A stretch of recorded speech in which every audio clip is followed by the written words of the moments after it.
Launch అక్రమాల కేసులో జిల్లాలో రిమాండ్ ఖైదీగా ఉన్న మాజీ మంత్రి కాకాని గోవర్ధన్ రెడ్డిని పోలీసులు కస్టడీలోకి తీసుకోనున్నారు. ఇందులో భాగంగా ఈ రోజు శుక్రవారం ఉదయం సీఐ సుబ్బారావు జిల్లా జైలుకు వెళ్లారు.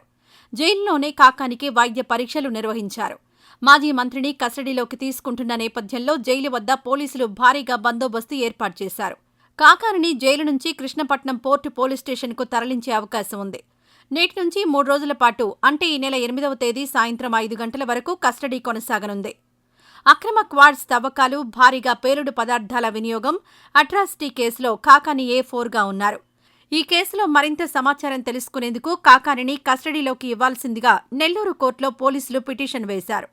దీంతో కాకానిని 3 రోజుల పాటు కస్టడీకిస్తూ న్యాయస్థానం ఉత్తర్వులిచ్చింది.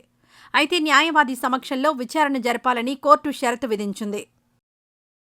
ఈ వీడియో నచ్చితే లైక్ చేయండి. అలాగే మా ఛానల్ని ఫస్ట్ టైం కనుక చూస్తున్నట్టయితే ఇప్పుడే సబ్స్క్రైబ్ చేసుకుని పక్కనే ఉన్న గంట సింబల్ని యాక్టివేట్ చేసుకోండి. అప్పుడే మేము పెట్టే ప్రతి వీడియో మీకు నోటిఫికేషన్గా వస్తుంది. అలాగే ఈ వీడియో పూర్తిగా చూసినందుకు ధన్యవాదాలు.